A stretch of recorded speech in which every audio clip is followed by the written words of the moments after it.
Dieu a fait le serment. Il y a plusieurs serments que Dieu a fait envers nous. Et peu importe que on respectait la part du serment, lui, il a fait le serment et lui est toujours fidèle dans le respect de ce à quoi il s'est engagé envers nous. Et on a toujours besoin de se rappeler cela dans les moments où les choses sont moins faciles. Aujourd'hui, imaginez, on va fermer le tome 1 de notre road trip sur la route 66. Nous allons aborder le dernier livre de l'Ancien Testament. Et c'est intéressant parce que nous, on sait déjà ce qu'il y avait dans le tome 2, hein, dans le Nouveau Testament. Mais c'était juste bon de voir, voici comment tout a été mis en place pour justement l'arrivée de Jésus. Et quand on regarde à cela, juste quand on se met à écouter, à passer au travers les livres, je suis en train de relire, je suis rendu dans Ésaïe, dans ma lecture, et je me dis, ah oui, à chaque fois, ça me rappelle comment tout pointe vers Jésus. Et ça, on l'oublie souvent. Hein? Et c'est pour ça, des fois, quand on lit l'Ancien Testament, il faut avoir cette paire de lunettes-là. Cette paire de lunettes de tout pointe vers Jésus. Qu'est-ce que ça m'apprend sur Jésus? Qu'est-ce que ça m'apprend sur lui? Qu'est-ce que ça m'apprend sur sa miséricorde, sur sa justice, sur son amour? Qu'est-ce que ça m'apprend sur lui? Et quand on se met à faire les lectures avec cette paire de lunettes-là, que tout pointe vers Jésus, et là, ça fait la différence. Donc, aujourd'hui, on arrive au dernier livre. On est à peu près une centaine d'années après la construction du temple. Et Malachie, Dieu parle à Malachie et va donner certains éléments. On découvre que finalement, après 100 ans que tout était établi, c'est comme si Dieu avait pris un petit peu le bord. On était revenu un petit peu au même endroit qu'on était bien avant. Et d'ailleurs, hein, si vous avez lu l'Ancien Testament, ne serait-ce qu'une fois, vous voyez cette espèce de cycle de retour à Dieu, de péché, de retour à Dieu. Bien, on pourrait dire avant le retour à Dieu, il y a les conséquences du péché. Et ça emmène la repentance, un retour à Dieu. Et c'est un cycle continuel de la Genèse jusqu'à Malachie. Et malheureusement, on voit des séquelles de ça même dans le Nouveau Testament. Et il y avait une espèce de léthargie spirituelle qui s'était installée parmi le peuple. La ferveur de ceux qui avaient finalisé le temple était comme un petit peu éteinte. Il était même rendu à un point où il y avait de la misère à croire à l'amour de Dieu. C'est drôle, je regardais le livre de Malachie et je me suis mis à avoir une image dans ma tête. Je me suis dit, ça ressemble drôlement à l'histoire des chrétiens. Hein, on sait que le temple, c'est la présence de Dieu parmi le peuple. Hein, parmi le peuple. Et c'est comme si au fil des années, oui, on est venu à Christ, on est venu à l'Évangile, puis ça a changé notre vie. Puis c'est comme une espèce de léthargie, d'apathie, et que finalement, Dieu devient peut-être un petit peu moins présent, prenant moins de place dans nos vies. Et on se met à centrer notre regard sur nous-mêmes. Et puis on oublie de mettre notre regard sur Dieu. On fait, j'appelle ça de de l'apitoiement, hein, sur pauvre de nous, comment Dieu finalement s'occupe peut-être pas tant que ça de nous. Et finalement, on rentre dans ce cycle-là. Et ça fait qu'à un moment donné, on est là, puis on dit, oh, pourquoi être à l'église? Pourquoi être avec des frères et sœurs? Pourquoi? Ça ne donne pas grand-chose, ça ne m'ajoute rien. Puis là, on est là, puis on est dans cette espèce de... Et chacun, hein, c'est même pas un vrai reproche que je fais, parce que je crois que chacun, on tombe à un moment donné dans notre vie, dans cette espèce de cycle-là. Et je trouve que le livre de Malachie, bien avant le temps, nous parle de ça. Et on va regarder ce matin ce qui se passe. Et finalement, Dieu, avec son peuple, a 7 arguments. Il va argumenter avec son peuple, imaginez. Et il y a souvent la petite phrase « Et vous dites en quoi? En quoi t'avons-nous? Hein? » Et cette petite phrase-là revient à 7 reprises dans le livre de Malachie. Et à la première lecture, moi, c'est la chose qui m'a frappé. Cette petite phrase-là qui revenait continuellement. Et on va regarder un petit peu ces arguments qu'il y a entre Dieu et son peuple. Et ce qui est intéressant, c'est que ce livre-là pointe vraiment vers une merveilleuse nouvelle. Et c'est ce qu'on va voir dans notre conclusion. Puis je trouve que ça conclut tellement bien l'Ancien Testament. Probablement pour ça qu'il était placé là, le livre de Malachie. Je trouve que ça fait vraiment un pont entre... parce que dans Malachie, on a presque l'impression d'entendre tout ce qui s'est passé dans l'Ancien Testament, mais en résumé, dans les comportements qui sont là, où on a l'argumentation entre Dieu et son peuple. Avant de regarder les textes, on va se tourner vers Dieu. Seigneur, aujourd'hui, on vient devant toi. Seigneur, on va être à l'écoute de ce que, oui, tu disais au peuple, à ton peuple. Mais Seigneur, on veut prendre ce qui est à nous aussi là-dedans ce matin. Seigneur, tu as permis dans les Écritures toutes sortes de choses que des fois, on a l'impression que ça ne nous touche pas. Mais Seigneur, tu as placé chaque chose afin de nous parler, pour notre instruction. C'est ce que tu nous dis. Et Seigneur, ce matin, viens nous instruire. Viens nous instruire à travers le livre de Malachie.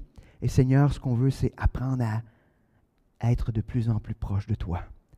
Seigneur, c'est le désir de nos cœurs. Seigneur, viens mettre en lumière peut-être ce qui a besoin d'être mis en lumière. Peut-être que, Seigneur, ce matin, tu nous amènes aussi dans cette argumentation-là avec nous aussi, pas juste avec ton peuple. Et Seigneur, qu'on puisse retenir ce que tu as pour nous ce matin. Seigneur, viens te glorifier dans nos vies et dans la vie de ton Église. Amen.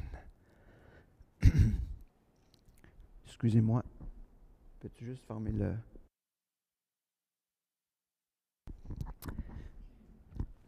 Petite séquelle d'allergie, à un moment donné, ça vient que tout vient de jammer dans la... Oh, excusez-moi, mais ça fait ça des fois, ça à un moment donné, là. Donc, premier élément ou premier argument que Dieu a avec son peuple, on trouve ça dans Malachie 1, verset 2. On peut lire « Je vous ai aimé, dit l'Éternel. » Et vous dites « En quoi nous as-tu aimés? Ésaü n'est-il pas frère de Jacob, dit l'Éternel. Cependant, j'ai aimé Jacob. » Et si on continue, « Et j'ai haï Ésaü. » Et dès le départ, ils disent, tu es en train de dire que tu nous aimes. Pourquoi tu dis que tu nous aimes? On est-tu vraiment aimé de toi? Et ce que Dieu dit, dans les faits, son amour, ou ce qu'il est en train juste de parler par rapport à son amour, c'est « Je vous ai choisi. Je vous ai choisi. Je vous ai choisi. » C'est-tu une plus belle démonstration d'amour que d'être choisi? Parce que choisi sans raison. C'est choisi quand on ne le mérite même pas. Choisi. Dieu a-t-il besoin de nous? Malheureusement, non. Pour nous, je ne veux pas qu'on se sente mal avec ça, là, mais il n'y a pas besoin de nous. Mais il nous a choisis. Hein, c'est vraiment comme dans cette adoption. Hein, quand un enfant est adopté, il est choisi. Fait que ça ne veut pas dire qu'il est plus aimé parce qu'il a été choisi, hein, qu'un enfant adopté, quand on a les deux, mais un enfant qui est adopté, il peut au moins dire « ils m'ont choisi ». Imaginez. Mais c'est de la même manière. Dieu dit « je vous ai choisi ». Ça devrait être dans votre cœur, dans votre pensée, la plus belle et la plus grande confirmation. Est-ce qu'on a besoin encore, nous, ce matin, de se rappeler ça? Qu'on a été choisi. Ça change quoi aujourd'hui, là, dans ton quotidien, de savoir que tu es choisi de Dieu? C'est juste quelque chose, on dit, ah ouais, je le sais. Mais ça devrait avoir un impact à chaque fois. Parce que si je suis choisi de Dieu, bien, je peux me présenter devant lui. Si je suis choisi de Dieu, je n'ai pas besoin d'être dans la crainte. Il m'a choisi parce qu'il m'aime. S'il m'a choisi, je veux juste être proche de lui. S'il m'a choisi, je veux juste goûter à cette intimité-là avec lui. Il m'a tellement aimé que j'ai juste le goût de l'aimer. Si j'ai été choisi, ça fait toute la différence. Vous êtes tous des choisis. Si un jour, vous avez accepté, parce que, tu sais, un enfant qui est adopté, il pourrait bien dire, non, moi je ne veux pas aller avec ces parents-là. Alors, comme choisi, on peut, si on a accepté cette offre que Dieu nous a faite, nous sommes des choisis et on peut bénéficier de toute la grandeur de son amour. Wow! Je pourrais arrêter là. Il me semble que c'est suffisant. Mais ce n'est pas suffisant dans toute l'argumentation que Dieu a avec son peuple. On va poursuivre dans cette argumentation-là. Dieu reproche à son peuple de le mépriser. Là, on est encore dans le chapitre 1, versets 6 et 7. On peut lire « Un fils honore son père et un serviteur son maître. Si je suis père, où est l'honneur qui m'est dû? Si je suis maître, où est la crainte qu'on a de moi, dit l'Éternel des armées à vous, sacrificateur, qui méprisez mon nom, et qui dites, en quoi avons-nous méprisé ton nom? Vous offrez sur mon autel des aliments impurs, et vous dites, en quoi t'avons-nous profané? C'est en disant, la table de l'Éternel est méprisable. Là, on pourrait dire, il s'adressait aux sacrificateurs, mais je veux juste vous rappeler que comme enfants de Dieu, nous sommes tous des prêtres. Nous sommes tous des prêtres. Et qu'est-ce qu'il est en train de dire? C'est que il est en train de dire, vous m'avez rejeté comme père. Est-ce que vous me considérez comme un père? Si c'est moi qui ai le père, vous devrez avoir l'honneur d'être un père. Si je suis votre maître, je devrais avoir le respect ou la crainte, mais c'est le respect qu'on a envers un maître. Il est en train de dire, vous n'avez plus de crainte de Dieu. Vous méprisez le nom de Dieu. C'est quelque chose. Il dit, la table de l'Éternel est méprisable. C'est comme, c'est plus important. C'est plus important. C'est non seulement plus important, mais c'est wash. C'est sans intérêt. La table, c'est où qu'on peut se présenter dans la présence de Dieu. C'est plus important. Est-ce que on a cette crainte? Est-ce qu'on voit Dieu comme ce Père? Est-ce qu'on le voit? Est-ce qu'on est en train de l'honorer? Est-ce qu'on est en train de le respecter? C'est facile de dire, Dieu c'est mon Père. C'est facile, tu sais, on en dit bien des affaires faciles de la bouche, mais dans les faits, est-ce qu'on le considère comme tel dans nos vies? Tu sais, un père, on va à lui, hein? On va à lui parce qu'on a besoin de lui, on a besoin de ses conseils, on a besoin de savoir d'être rassuré, on a besoin de... Tu sais, moi, mon père est décédé, ça fait quand même plusieurs années, puis des fois, je me dis encore, est-ce que j'aimerais ça aller lui demander? Tu sais, aujourd'hui, je pense qu'il aurait 85 ans, tu sais, mais j'irais quand même le voir. Imaginez, c'est mon Père terrestre. Mais imaginez notre Père céleste. Est-ce qu'on est là et on se dit, il faut que j'aille voir mon Père. Il faut que j'aille voir Papa. Il faut que j'aille lui parler de tout ça. Qu'est-ce qu'il en pense? Qu'est-ce qu'il pense de ça? Qu'est-ce qu'il veut faire avec ça? On a besoin d'être continuellement rassurés. Et, juste aussi pour vous rassurer, si votre Père n'a pas été un Père très adéquat, le Père céleste, lui, oubliez ça. C'est le meilleur. C'est le meilleur. Donc, ça n'a rien à voir avec le Père, un Père terrestre. Est-ce que on le voit comme le maître de nos vies? Si Dieu est le maître de ta vie, ça veut dire que Ça veut dire quoi, hein? Ça veut dire que ce n'est pas moi qui lis grand-chose, hein? Ça veut dire que je m'occupe des affaires de mon maître. Je ne m'occupe pas de mes propres affaires. De l'eau.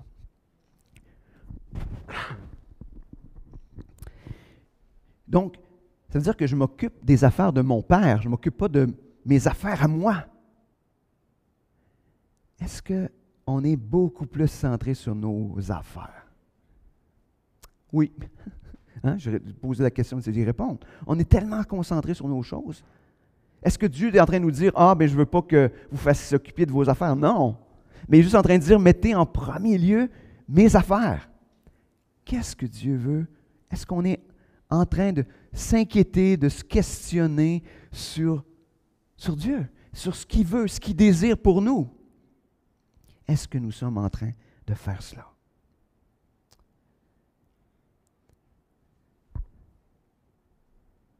Quand on continue au verset 13, dans le chapitre 1, ça dit, « Vous dites, quelle fatigue, et vous le dédaignez, dit l'Éternel des armées, et cependant, vous emmenez ce qui est dérobé, boiteux ou infirme, et ce sont les offrandes que vous faites. Puis-je les agréer de vos mains, dit l'Éternel. » Imaginez, il est en train de parler des offrandes. C'est comme, on est tanné d'emmener des offrandes, des sacrifices. Et c'était rendu loin, là. Il emmenait des animaux en sacrifice, ceux qui étaient dérobés, boiteux, infirmes. C'est qu'on emmène, imagine-toi, on emmène ce qui ne nous a rien coûté parce qu'on l'a volé. On emmène ce qui est considéré comme impur, hein, parce que les animaux qui étaient présentés devaient être des animaux qui étaient purs. Et quand il y avait une infirmité, ils étaient considérés comme impurs. C'était comme, on va passer tout, excusez le terme, mais toute notre junk, là, tu sais. Tout ce qui n'est pas bon, là, garde. On va garder nos affaires, nous autres, mais Dieu garde. Occupe-toi de toutes ces affaires sans valeur, sans importance. Imaginez. Le peuple pensait que d'offrir ce qui était sans valeur, c'était suffisant. C'est comme, wow, Dieu va être content de ça. Il va être tellement content. Hein? Il offrait des restes, des déchets. Qu'est-ce que nous, on offre à Dieu? Qu'est-ce que nous sommes en train d'offrir à Dieu? Est-ce qu'on est en train d'offrir ce qui ne nous coûte rien? Est-ce qu'on est en train d'offrir ce qui est sans valeur? Est-ce qu'on est en train d'offrir de toute façon ce que nous reste? Est-ce qu'on est en train d'offrir à Dieu nos restes? Est-ce que ce qu'on offre à Dieu, nous serions contents de le recevoir? Hein? Des fois, on pourrait se poser cette question-là. Hein? Puis là, je parle, qu'est-ce qu'on offre à Dieu? Ben, tu sais, dans notre temps, dans notre cœur, dans nos énergies, dans nos dons, dans tout ce qu'on est. Qu'est-ce qu'on offre à Dieu? Qu'est-ce qu'on offre à Dieu? Est-ce qu'on offre le restant? Puis on se dit, ça devrait être pas pire.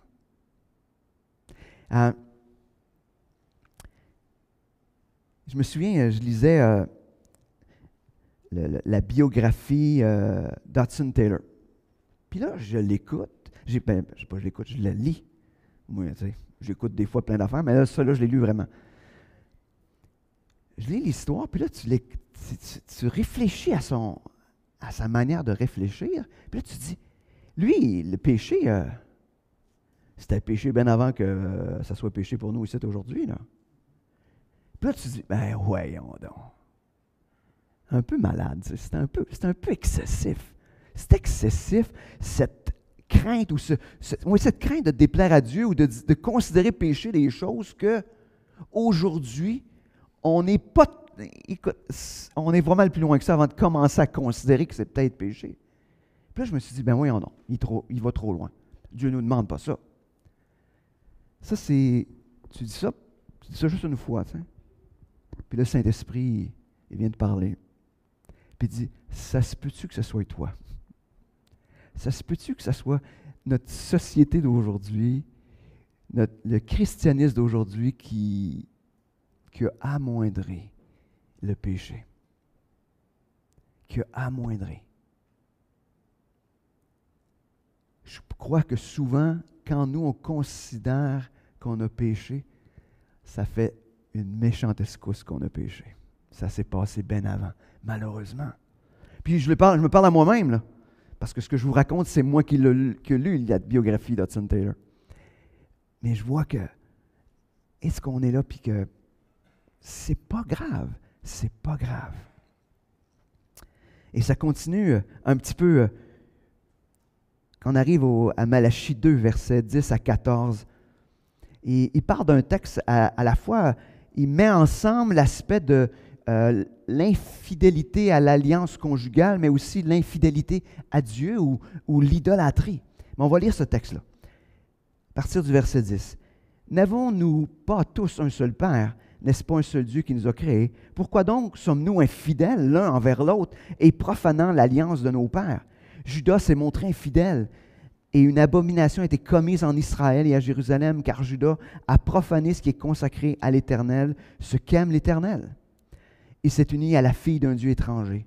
L'Éternel retranchera l'homme qui fait cela, celui qui veille et qui répond. Il le retranchera des tentes de Jacob et il retranchera celui qui présente une offrande à l'Éternel des armées. Voici encore ce que vous faites. Vous couvrez de larmes l'autel de l'Éternel, de pleurs, de gémissements, en sorte qu'il n'y a plus égard aux offrandes et qu'il ne peut rien agréer de vos mains. Et vous dites, pourquoi? Parce que l'Éternel a été témoin entre toi et la femme de ta jeunesse, à laquelle tu es infidèle, bien qu'elle soit ta compagne et la femme de ton alliance. On voit qu'on a l'impression qu'il y a deux choses qui sont mélangées, mais il faut remettre un petit peu dans le contexte. C'est que le peuple d'Israël divorçait de leurs femmes qui étaient aussi israélites pour s'unir à des femmes qui étaient de d'autres nations. Et qu'est-ce qui se passait? Mais ces femmes des autres nations les emmenaient à être idolâtres, à adorer d'autres dieux. Donc, il abandonnait cette alliance avec Dieu, mais en même temps, elle était figurée ou ce qui provoquait ça, c'était l'abandon de l'alliance avec leur épouse. C'est ce qui se passait.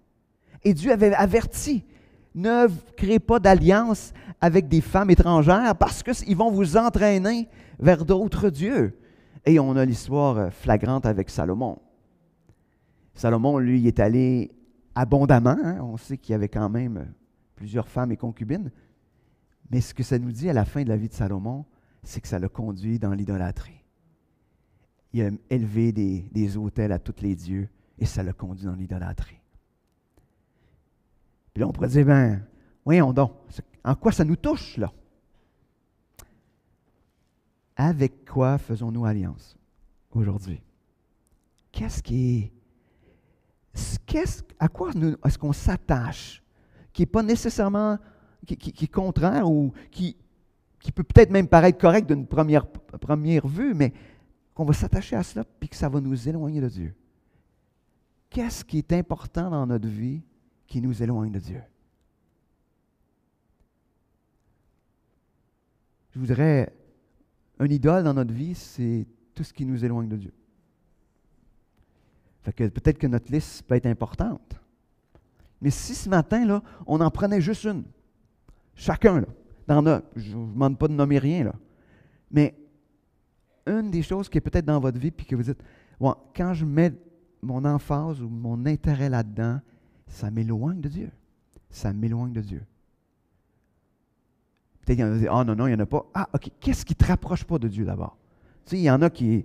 On a des bonnes barrières, hein, parce que je sais, quand on se pose des questions comme ça, il y a un petit piton protecteur. Hein? Je ne sais pas, ça ne fait peut-être pas ça dans votre tête, mais il y a une petite protection dans notre cerveau. Et on dit, le petit moi qui commence à spinner, là, puis qui dit, ouh, attention, on ne menace rien, là. On ne menace rien. Non.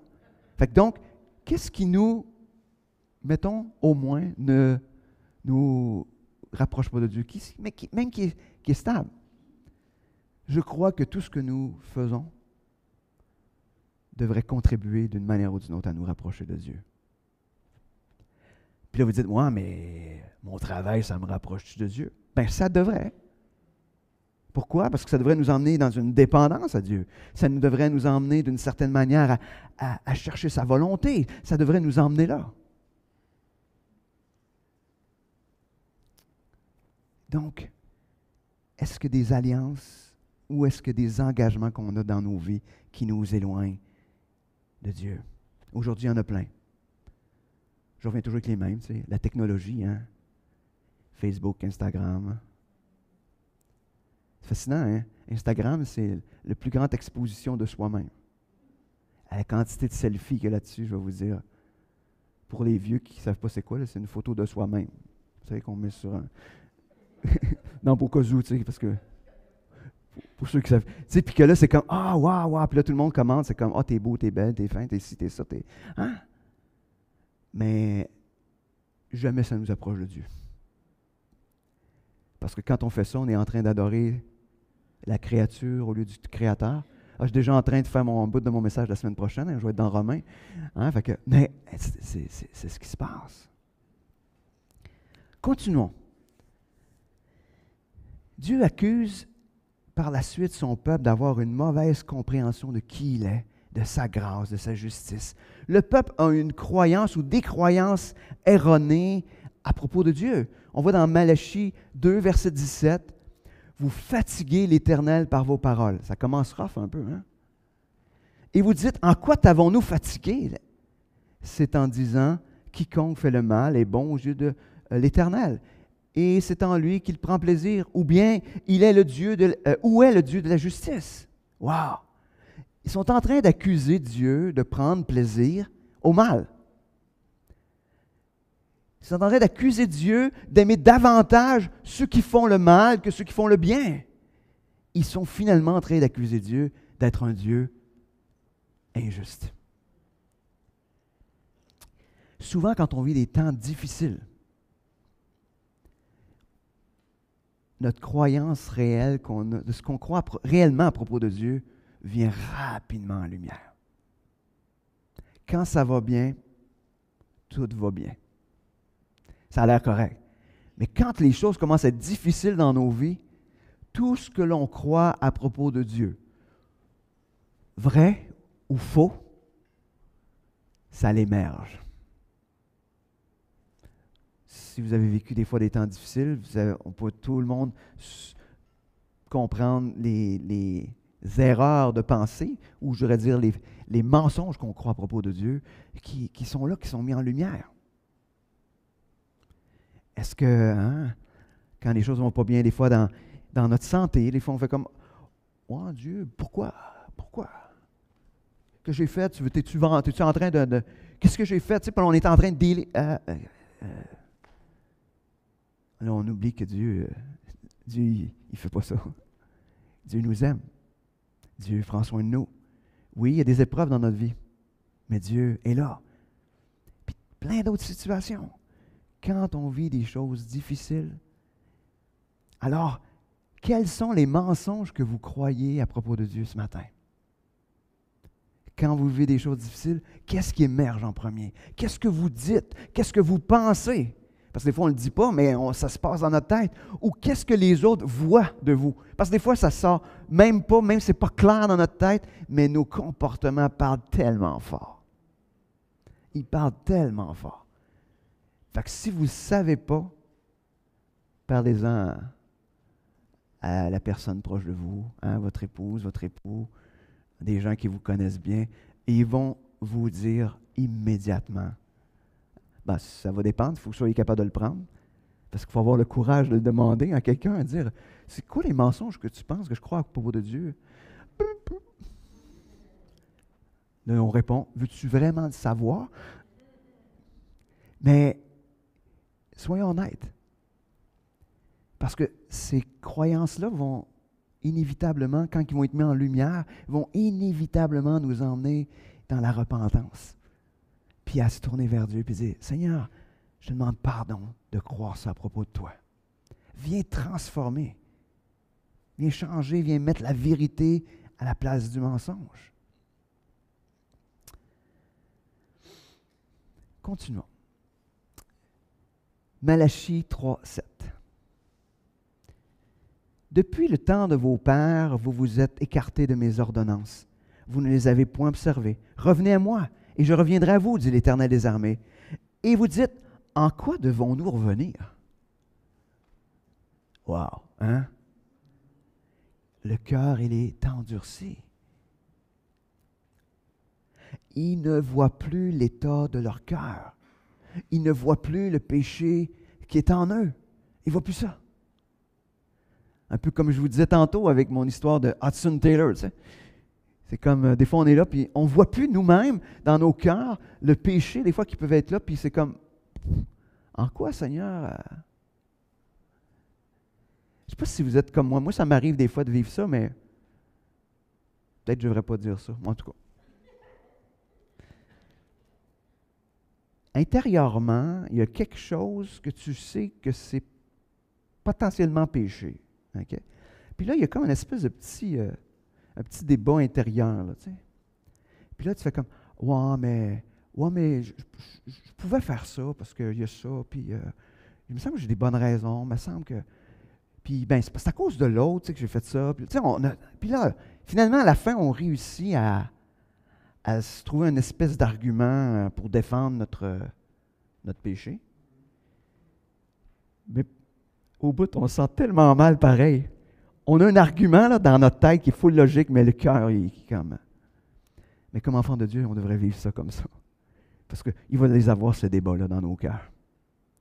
Mais quand Dieu pointe dans notre vie le péché, disons, Seigneur, je te demande pardon. Je te demande pardon. Il n'y en a pas d'autre réponse. Arrêtons de trouver des arguments pour défendre nos comportements, nos paroles, nos gestes. Arrêtons. On va poursuivre. Malachie 3, 8. Un homme trompera-t-il Dieu? Car vous me trompez et vous dites, en quoi t'avons-nous trompé? Dans les dîmes et les offrandes. Il est en train de nous parler de comment le peuple était rendu égoïste. Il a cessé de contribuer à l'entretien du temple. Le peuple avait choisi de garder pour soi ce qui appartenait à Dieu. Parce que le principe des dîmes et des offrandes, c'était tu donnais le prémisse de tous tes biens pour le temple, pour le service de Dieu. Le prémisse, ça veut dire le première affaire, le premier, c'est-à-dire avant même de te servir, tu donnais.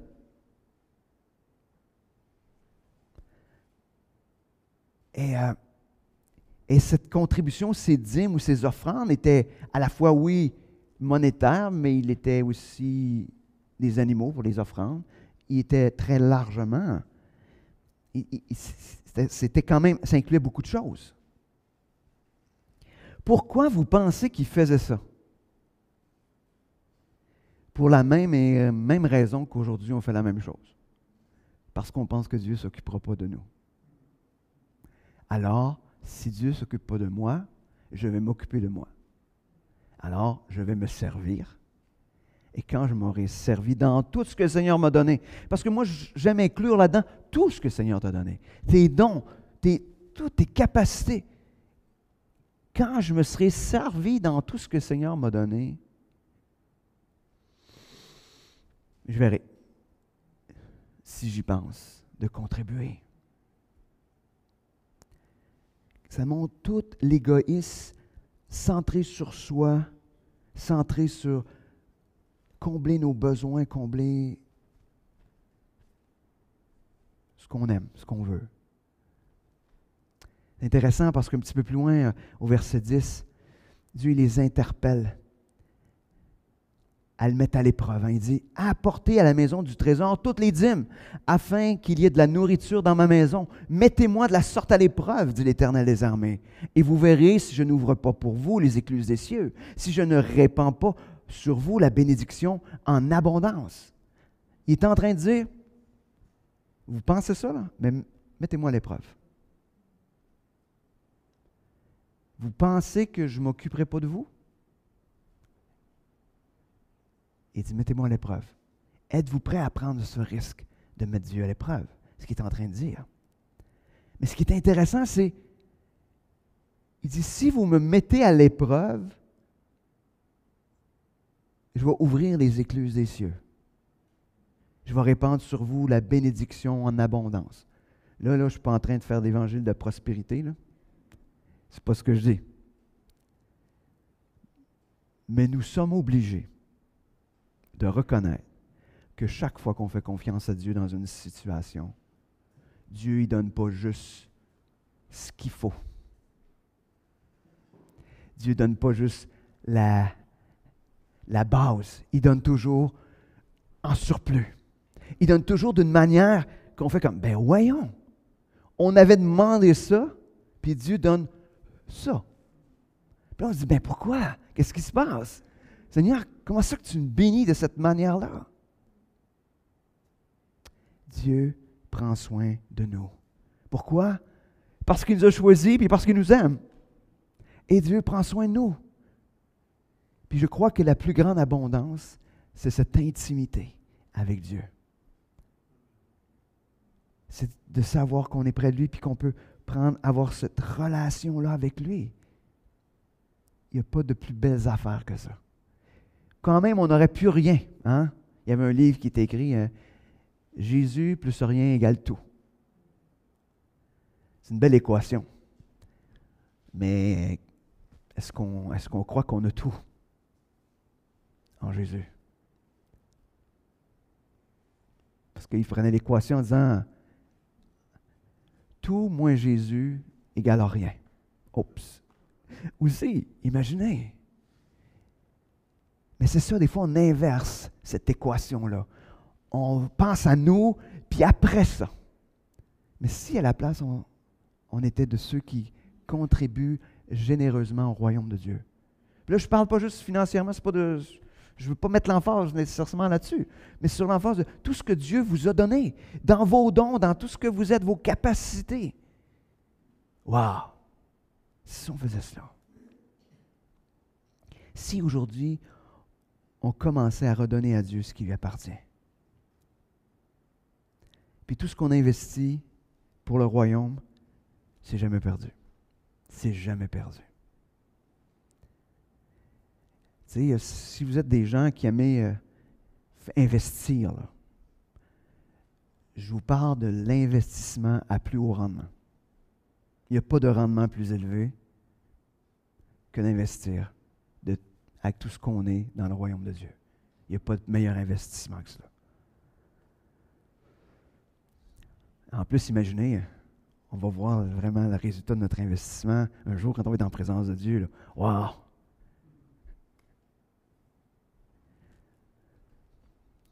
Est-ce que notre compte de banque céleste sera plus gros que notre compte de banque terrestre?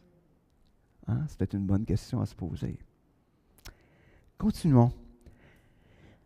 On regarde dans l'inutilité. Le peuple croyait que c'était inutile de servir Dieu. Dans Malachie 3, versets 13 à 15, il dit « Vos paroles sont rudes contre moi, dit l'Éternel, et vous dites, en quoi? Et vous dites, qu'avons-nous dit contre toi? Vous avez dit, c'est en vain que l'on sert Dieu. Qu'avons-nous gagné à observer ses préceptes et à marcher avec tristesse à cause de l'Éternel des armées? Maintenant, nous estimons heureux les hautains. Oui, les méchants prospèrent. Oui, ils tentent Dieu et ils échappent. » Wow! Ils voient que la meilleure place pour être heureux, c'est en dehors de Dieu. C'est ça les équations. Jamais qu'on aura un tel argument. Hein? On ne dirait jamais ça. Dieu, on est bien plus heureux quand on ne te sert pas. Des fois, on fait ça. On ne le dit pas, mais on le fait. Mais on le vit. Parce que notre manière de se comporter, on voit où est-ce qu'on va chercher notre bonheur.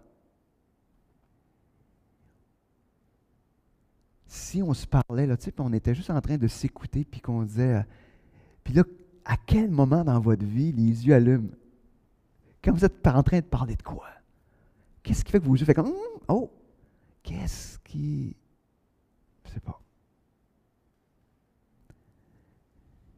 Qu'est-ce qui fait allumer mes propres yeux? Parce que vous pourriez faire la même affaire, hein? Parce que quand on se met à regarder, on est mieux se regarder soi-même.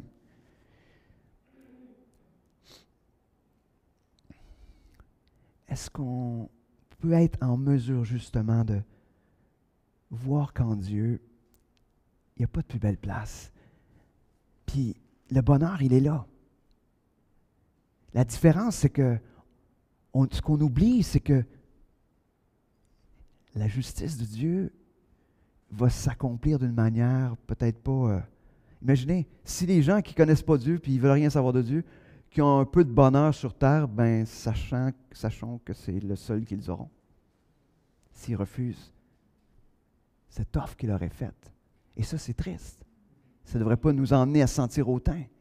Mais ne soyons pas de ceux qui envient ceux du monde, ceux qui ne connaissent pas Dieu, se disant « Ah, boys, eux autres, ils ont heureux, puis regarde moi, comment je trouve... » Aïe, aïe, on oublie ce qu'on va avoir plus tard, quand on va se retrouver dans la présence de Dieu.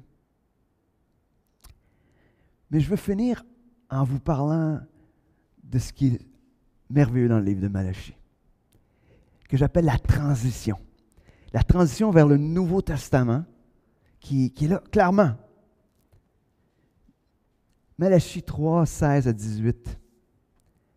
Alors ceux qui craignent l'Éternel se parlèrent, l'un à l'autre. L'Éternel fut attentif et l'écouta, et un livre de souvenirs fut écrit devant lui. Pour ceux qui craignent l'Éternel et qui honorent son nom. Ils seront à moi, dit l'Éternel des armées. Ils m'appartiendront au jour que je prépare. J'aurai compassion d'eux comme un homme a compassion de son fils qu'il sert. Et vous verrez de nouveau la différence entre le juste et le méchant, entre celui qui sert Dieu et celui qui ne le sert pas.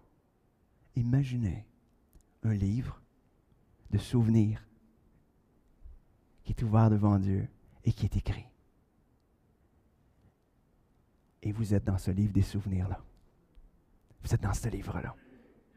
Vous êtes dans le livre des souvenirs de Dieu. Je ne sais pas dans quel tome, mais vous êtes dedans. Là, je pense que c'est juste un tome, un gros tome.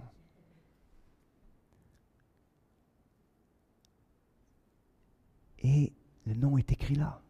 Pour tous ceux qui craignent l'Éternel, qui honorent son nom. Puis il dit, je vais avoir compassion. Et c'est ce que Dieu a fait. Mais regardons le lien que je veux faire avec le Nouveau Testament.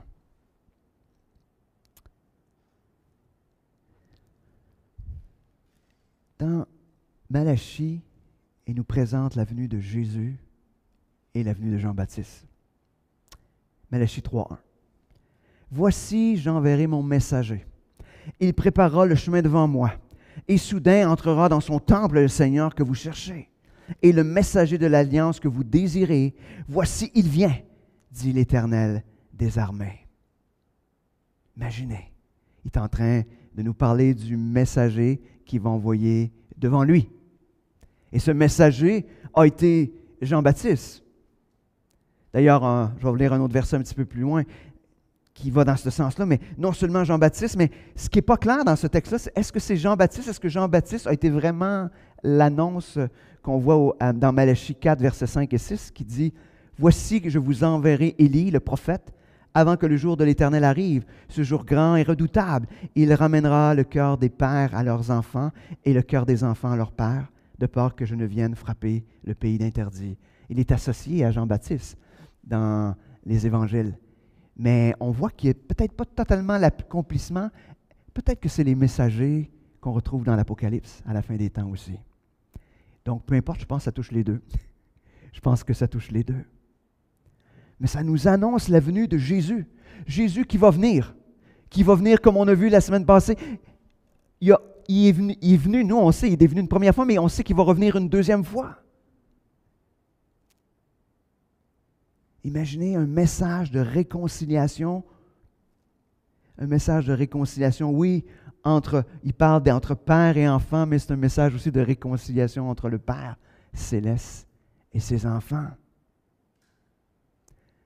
Imaginez tout ce qu'on a vu depuis le début de ce road trip-là, dans l'Ancien Testament.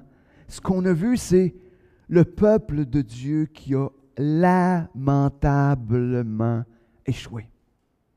Qui a lamentablement échoué à obéir, à servir Dieu. Il n'y a rien à faire. Il était incapable, humainement incapable. Et quand on arrive dans le livre de Malachie, on a juste ce constat-là de l'incapacité humaine à servir Dieu, à aimer Dieu. Mais il nous ouvre la belle porte. Jésus, lui, va venir. Il est venu, mais pour eux autres, il était pour venir, mais il est venu. Et lui, qui était parfait, lui qui était parfait. Lui a servi Dieu, a aimé Dieu, a obéi à Dieu d'une manière parfaite, en mourant à notre place, en prenant notre péché, afin que nous puissions être réconciliés avec Dieu. Tout ce qui était impossible dans l'Ancien Testament est devenu possible, est devenu une réalité.